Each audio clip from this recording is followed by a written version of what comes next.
Bonjour et bienvenue sur cette nouvelle vidéo. Aujourd'hui on va parler des artefacts magiques V4. Avec la vingtaine de parties que j'ai maintenant réalisées avant cette V4, voilà, je me sens à l'aise pour parler de ces objets magiques.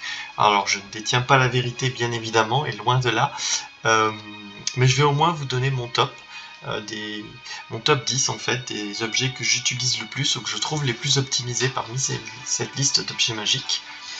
Donc à savoir qu'on a une cinquantaine d'objets magiques que vous retrouvez là. Alors je suis désolé, c'est en anglais, mais pour le moment le compagnon n'est pas encore traduit. Et puis il y a certains objets qui sont réservés aux héros, donc aux champions et warlords. J'en ai quand même mis 3 dans la liste, mais voilà. L'idée c'est qu'en tout cas, ceux qui n'ont pas la mention héroïque, vous pouvez les mettre sur n'importe quelle unité, et ceux qui ont la mention héroïque, c'est uniquement donc sur les héros, donc les champions et les warlords. Voilà, donc sans plus attendre, on va faire le top 10, on va commencer par le 10e, puis on finira par le top 1. Il n'y a pas de grande surprise, mais quand même des variations assez importantes par rapport à la V3, de par le fait qu'il y a quand même pas mal de changements qui impactent la manière de jouer. Donc moi en top 10 déjà, c'est un des premiers qui n'était pas là au départ, c'est le dernier de la liste, c'est le talisman de motivation, donc le Inspiring Talisman. Donc il est réservé aux héros, il vaut 30 points, et il donne la règle motivant. Alors, ça peut paraître un peu cher pour ce que ça fait, mais en réalité dans l'écosystème aujourd'hui de la V4, les héros sont assez chers, les champions et les warlords. Ils coûtent à peu près le prix d'un régiment, et ils ont assez peu d'impact pour moi sur la partie à date. Disons, ils ont... C'est peut-être pas le bon terme, ils n'ont pas le même impact que ce qu'ils avaient en V3. Et c'est souvent d'ailleurs, dans ma façon de jouer à date, des personnages de soutien. Et ces personnages de soutien parfois n'ont pas la règle motivant. Et des personnages de soutien qui sont faits pour être statiques et finalement assez peu contributifs dans une partie, moi j'ai envie souvent de stacker les rôles. Donc qu'ils aient plus qu'un rôle, peut-être 2, peut-être 3, et même parfois plus de rôles que ça. Et un rôle, ça peut par exemple être une aura, un ralliement, un ordre pertinent, ou par exemple le motivant, ou un sort, voilà, c'est tout ça, ou du tir. Donc le talisman de motivation, il prend tout son sens parce que dès lors qu'on met un personnage qui a par exemple un rôle de soutien, allez on va dire ralliement, s'il n'a pas nativement la règle motivant, pour moi il lui faut, parce que c'est comme ça que je vais le rentabiliser. Il faut absolument que le nombre de rôles qu'il occupe se multiplie, de fonctions on va dire, parce qu'il y a un rôle avec plusieurs fonctions, mais voilà, qu'il ait plusieurs fonctions dans son rôle de soutien, et le motivant en est une, donc même s'il vaut 30 points, c'est presque un must-have sur tous mes héros, donc il faut au moins qu'il ait la règle motivante. S'il l'a pas, du coup cet objet prend tout son sens pour moi. Donc voilà pourquoi celui-là il est dans le top 10 et qu'il n'était pas dans la précédente version. Après, en numéro 9, c'est j'ai mis l'Aegis des Eloi, donc il est là. Il est où?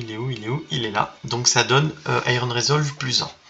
Alors ça c'est très bien, surtout sur des unités fearless, donc sans peur, ou bien sur des unités qui vont survivre dans la partie et qui vont absorber beaucoup d'attrition de l'adversaire. Si en plus, comme moi je joue les Basiléens qui ont Iron Resolve sur quasiment toute l'armée, quand on commence à avoir Iron Resolve 2, ça commence à faire vraiment, vraiment mal. Donc je trouve que cet objet pour 15 points est très rentabilisable. Donc sur toute la partie, si vous avez quelque chose en première ligne qui peut encaisser des points de vie, peut-être qu'il y a d'autres synergies de résilience comme de la régénération, du ralliement par exemple, ou d'autres choses comme ça, ça devient très intéressant, ou un sorcier de support par exemple qui peut soigner. Si vous cumulez tout ça, ce Iron Resolve, si en fin de partie vous a fait gagner 4 points de vie peut-être, ça devient un objet pour 15 points très très rentable. Donc voilà, pour moi il va dans le top parce qu'il est pas cher, il a un bon rapport qualité-prix. Voilà. Par exemple, quand on compare avec celui de juste en dessous, Calice du Kourou qui coûte 15 points et qui maintenant est hyper situationnel, puisque donc la règle Retaliate n'est que lorsque on est double chargé. En contre-charge, on aura +1 en force. Donc c'est très situationnel. Je préfère largement m'assurer de l'Iron Resolve sur une unité pertinente que ça. Voilà, donc le 9ème c'est celui-là. Après en top 8, bon pas trop de surprises je pense, c'est le premier. Moi je trouve que donc la lame de lacération est toujours un objet très bon.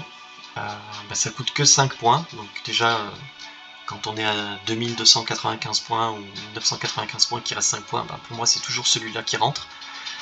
Et grosso modo, c'est à peu près l'équivalent de l'ajout d'une attaque pour 5 points. Et ce qui est très fort sur des attaques de qualité. Donc ça, par exemple, sur un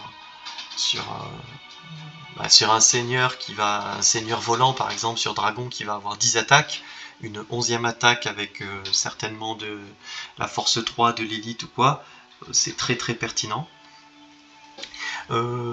Alors ça doublera pas quand on est de flanc, donc c'est pour ça que je dis que c'est pas vraiment une attaque, mais n'empêche que pour 5 points, c'est très rentable et ça peut faire une grosse différence à la fin du combat. Quand on a plus 1 de morale, ça peut faire vraiment une grosse différence si on arrive à passer un dégât. Donc moi pour 5 points, ça c'est l'objet passe-partout. Il y a la Fire Oil aussi qui est vraiment bien, mais moi je préfère quand même la lame de serration qui est moins situationnelle. Voilà. Elle sera toujours utilisée, je sais, dans ma partie, alors que le Fire Oil, donc l'huile enflammée, elle est uniquement contre les unités qu'on régène par exemple. Voilà. Petite note aussi que la masse de fracas est à peu près l'équivalent, c'est juste que c'est pour blesser. Moi c'est vrai que j'ai tendance à préférer pour toucher, parce que j'ai souvent dans mes armées aussi du vicieux, donc c'est peut-être pour ça que j'ai une déformation mentale. Mais bon, les deux sont très bien. Moi je suis plutôt lame de lacération, mais les deux sont très bien. Ensuite, j'ai mis 2 objets en 7ème position, égalité, parce qu'en fait c'est quasiment les mêmes. Enfin, justement, on en vient un peu aux vicieux. Ils sont où les deux? Ils sont là.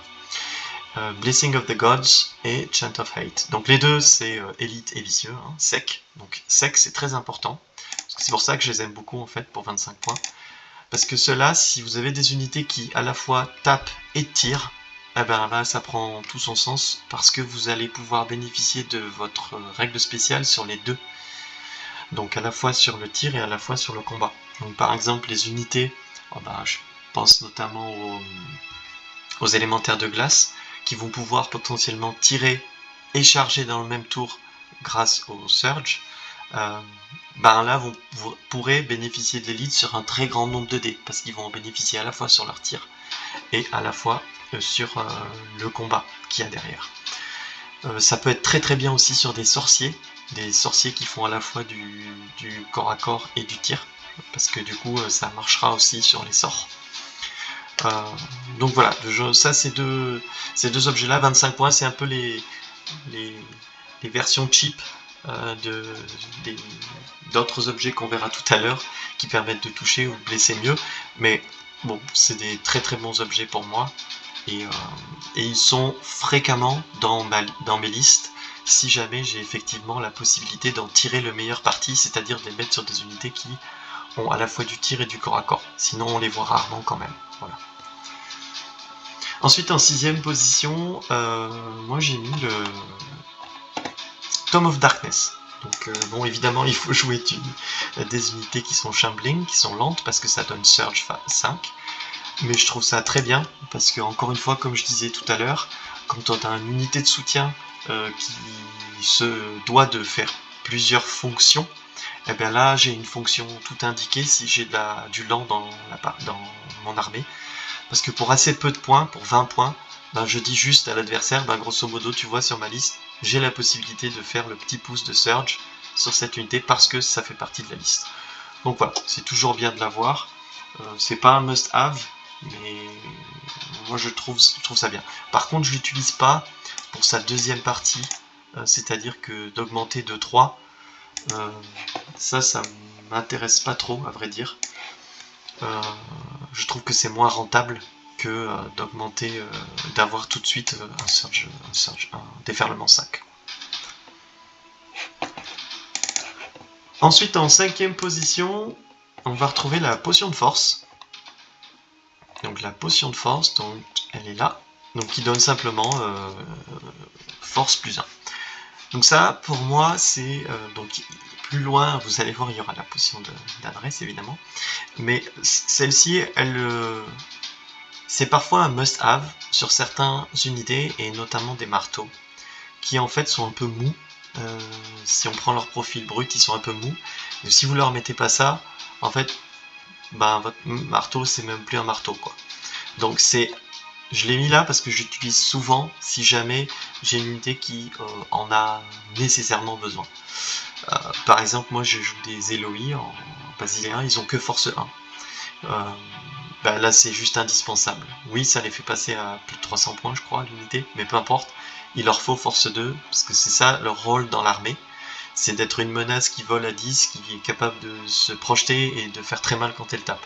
Si j'ai que de la force 1, et que je me retrouve contre une armée qui a beaucoup de défense 6, si je les blesse à 5+, mon marteau il sert plus à rien. Voilà. Donc vraiment pour moi c'est parfois un must-have, et c'est pour ça qu'il est en top 5, celui-là.